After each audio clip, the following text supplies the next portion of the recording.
Hello everyone, welcome back to my channel. आज मैं आप लोगों के साथ मीठी पपड़ी की रेसिपी शेयर करने वाली हूँ। इस तरह की पपड़ी एकदम खस्ता और क्रिस्पी बनी है। इन्हें आप लंबे समय तक स्टोर कर रख सकते हैं। इस तरह की मटरी बहुत ही कम सामान से बन जाती हैं और ये सारा सामान हमारे घर में ही मिल जाता है। इस तरह की पपड़ी आप गुड़ और चीनी दोनों से बना सकते हैं। यहाँ पर मैंने चीनी से बनाई है। आधा कटोरी चीनी को हम एकदम बारीक पीस लेंगे। मेज़रमेंट के लिए आप कोई भी कप या कटोरी ले सकते हैं। मिक्सी का एक जार लेंगे, उसमें हम 1 कटोरी आटा डालेंगे, 1 कटोरी मैदा डालेंगे, 1/4 कटोरी रवा डालेंगे। यहाँ पर मैंने बारीक वाली सूजी ली है।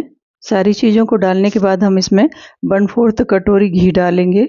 घी यहाँ पर हम मोयन के लिए डाल रहे हैं। यहाँ पर 1 पिंच में नमक डाल रही हूँ। मिक्सी में चलाने से सारी चीज़ें अच्छी तरह से मिक्स हो जाएंगी। सारी चीज़ों को मिक्सी में पल्स मोड पर हम 2-3 बार चला लेंगे। हमें रवा और आटे को एकदम बारीक नहीं पीसना है। यहाँ पर मोयन को आटे में अच्छी तरह से मिलाना है। मिक्सी में पल्स मोड पर चलाने से मोयन अच्छी तरह से पूरे आटे में हो जाता है। जार में हमने मोयन अच्छी तरह से मिला लिया है। अब इसे हम एक बड़े बर्तन में निकाल लेते हैं। यहाँ पर आटे को मुट्ठी में रख रहे हैं तो ये बराबर होल्ड हो जा रहा है। इसका मतलब है मोयन प्रॉपर डल गया है। अब इस मोयन वाले आटे में हमने जो शक्कर पीस कर रखी थी मिक्स कर देंगे। शक्कर को आटे में अच्छी तरह से हम मिक्स कर लेंगे। अब इसमें हम थोड़ा थोड़ा पानी डालकर इसका डो तैयार करना है। डो हमें पूरी के आटे के जैसा ही कड़क रखना है। यहाँ पर हमने डो तैयार कर लिया है। अब इसे हम 10 मिनट के लिए ढक कर रख देंगे। 10 मिनट के बाद हम आटे को वापस अच्छी तरह से मसल लेंगे। आटा मसलने के बाद हम एक बोर्ड लेंगे, इसे ऑयल से ग्रीस कर लेंगे। ग्रीस करने के बाद इसमें मैंने 1 चम्मच सफ़ेद तिल डालकर इसे आटे में अच्छी तरह से मिक्स करेंगे। वैसे आटा गूंथते समय भी आप तिल डालकर इसे अच्छी तरह से मिक्स कर सकते हैं। यहाँ पर मैं भूल गई थी। इतने आटे की हम 3 लोई बनाएंगे। एक लोई लेकर हम इसे बेलेंगे। इसे बेलते हुए हमें एक बड़ी रोटी के जैसा कर लेना है। इसे हम पतला ही बेलेंगे। बेलने के बाद यदि आपके पास कटर है तो आप उससे काट सकते हैं। यहाँ पर मैं छोटे ढक्कन से काट रही हूँ। यहाँ पर मैंने गोल गोल शेप के किए हैं। आप किसी भी मनपसंद के शेप में काट सकते हैं।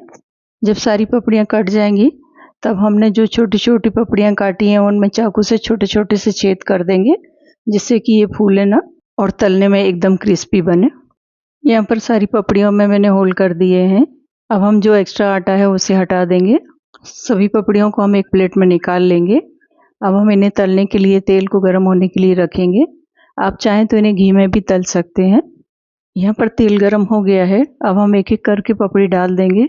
तेल हमें बहुत ज़्यादा गर्म नहीं करना है, नहीं तो ये एकदम से लाल हो जाएंगी। गैस का फ्लेम हम मीडियम टू लो ही रखेंगे।